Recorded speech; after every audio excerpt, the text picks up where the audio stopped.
Fala para mim. Não deveria. Fala para mim uma coisa.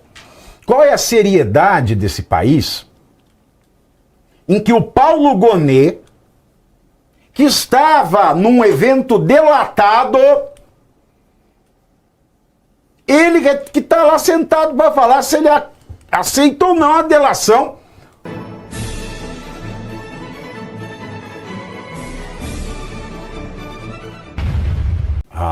Eu não sei não. Não sei não.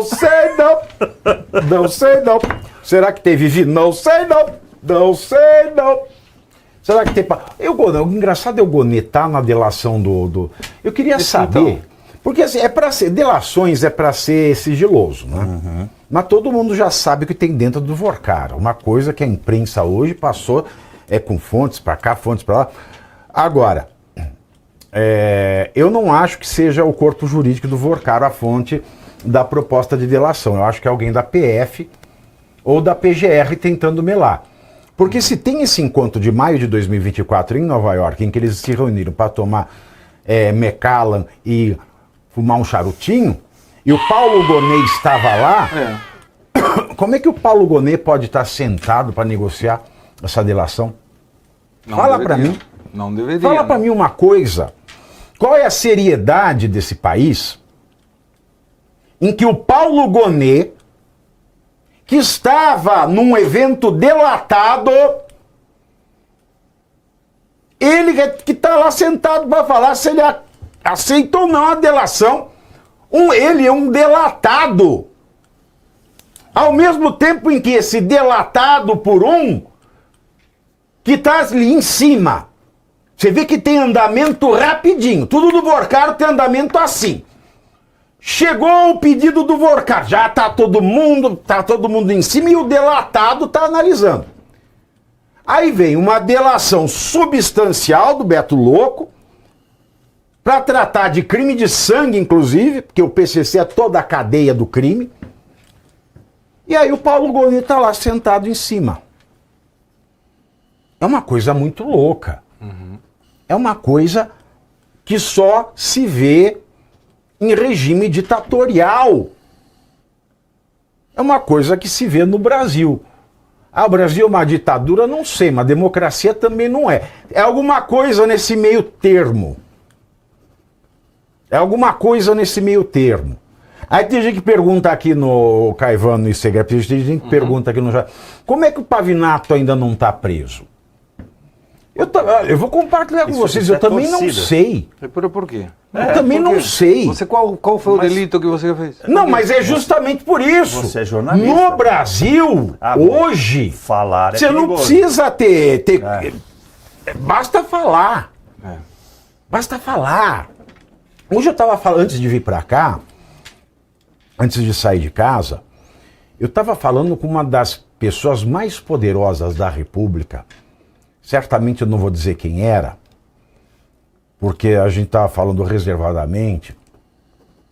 E, de fato, é uma das pessoas mais influentes da República desde o final dos anos, desde a Constituinte. É uma pessoa que conhece um por um do jogo do poder. E essa pessoa me falava hoje. O único meio de conter o que está acontecendo no Brasil é através da imprensa. E eu sinto muito dizer para você que, apesar de eu lhe ouvir todo dia, essa pessoa falava para mim, tudo que você fala não vai mudar nada. Não vai mesmo. Infelizmente. Ao mesmo tempo, a angústia o seu trabalho faz a diferença, mesmo fazendo a diferença, não faz diferença nenhuma, e mesmo assim, não fazendo diferença nenhuma, porque faz a diferença em tese, você tem que continuar falando, claro, sob o risco de tomar na cabeça.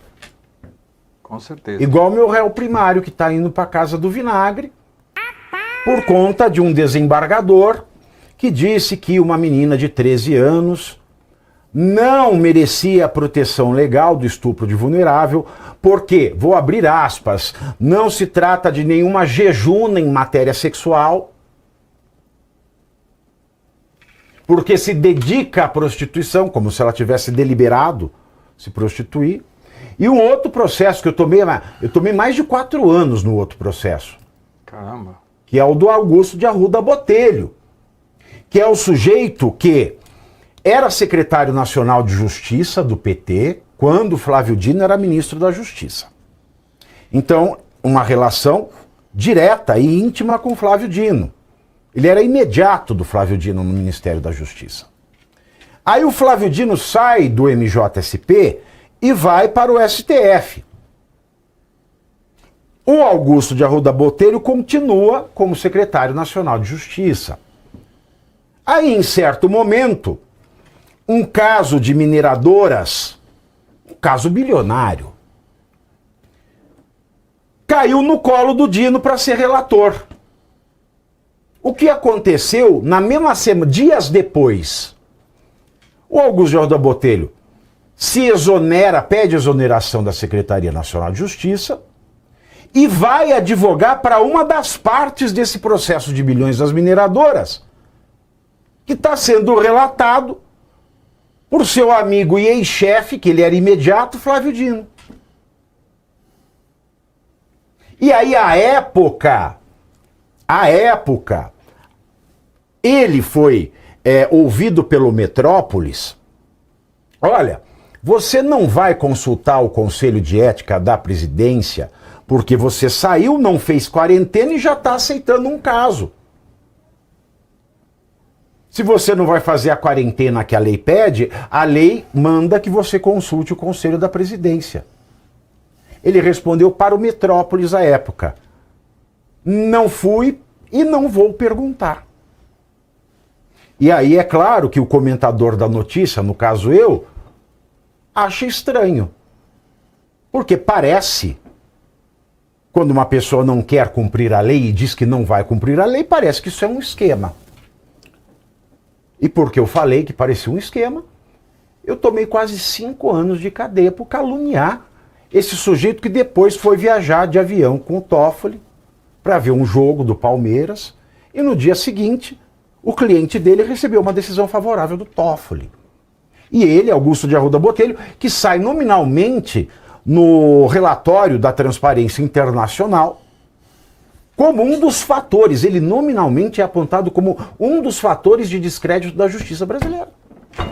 E eu tenho que puxar quase 5 anos por causa dele. E a gente vem e faz. A despeito de tudo e a despeito de todos. É por isso que muita gente pergunta: por que você não está preso? Eu falei também que, sinceramente, eu não sei. Eu não sei. Talvez eu saiba, que antes de ser jornalista, eu sou um advogado, eu tenho uma vida de pessoas importantes também no meu relacionamento, nunca cometi nenhum crime. Uma vez o Flávio Dino quis me enredar na Polícia Federal, já contei essa história algumas vezes, vou contar resumidamente. Mandou em casa uma carta da Polícia Fazendária, que cuida de crime tributário, pediu para eu ir prestar esclarecimento. Fui à Polícia Federal, chega o delegado, o ministro Flávio Dino, o delegado olha para mim, o ministro Flávio Dino está aqui, fez um pedido para a gente averiguar um cometimento de crime de calúnia e difamação. Eu falei pro delegado: como é que eu tô na Fazendária, então, se é calúnia e difamação? Ele falou: caiu aqui. Você quer me chamar de estúpido? Chama na minha cara. Agora, o que aconteceu foi que o Flávio Dino revirou a minha vida bancária e fiscal de ponta cabeça. A coisa mais estranha que ele achou foi o fato de eu dar a bunda, porque eu não faço nada de errado na minha vida. Nada. Eu não agrido ninguém. Ah, você agride verbalmente, mas também não é gratuito. E também não é agressão, é crítica. Uhum.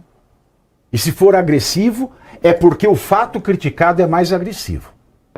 Então é uma retorção. Nunca roubei nada, nunca matei ninguém, nunca soneguei um centavo. Mesmo sabendo que o meu dinheiro é roubado, eu não sonego, para não terem nada que falar de mim. Não sou amante de ninguém.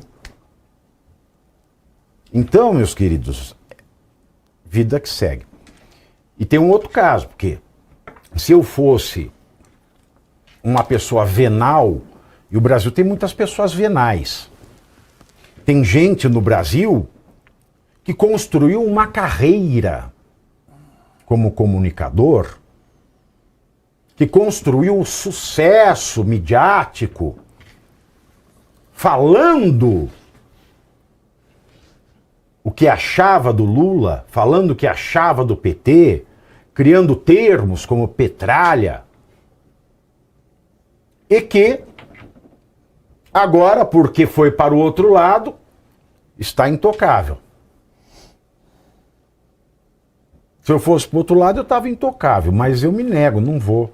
Vou não, quero não, posso não, minha mulher não deixa não, não vou não. Hoje eu estou muito musical. E a mesma coisa do escândalo do INSS.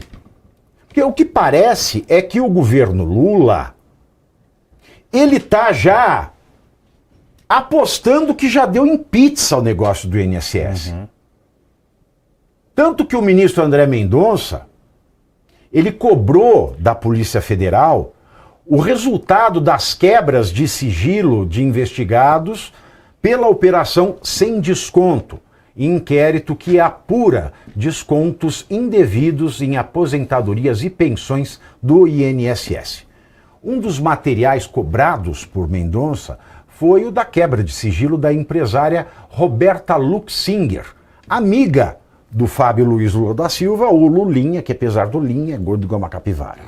A cobrança foi feita por Mendonça em meados do mês passado, depois que a Polícia Federal mudou a investigação da Divisão de Repressão de Crimes Previdenciários para, enquanto muitos tentam resumir a política em poucos segundos, em poucos caracteres, aqui a minha proposta é outra: analisar os fatos com profundidade e responsabilidade. Todos os dias, às 7h30 da noite, 19h30, eu entro ao vivo lá no YouTube, no canal do Metrópolis, comentando as principais notícias do país e do mundo com análise crítica e muita informação. Quer assistir a live completa? Então acompanhe o Pavinato 7h30, ao vivo, 7h30, no YouTube do Metrópolis.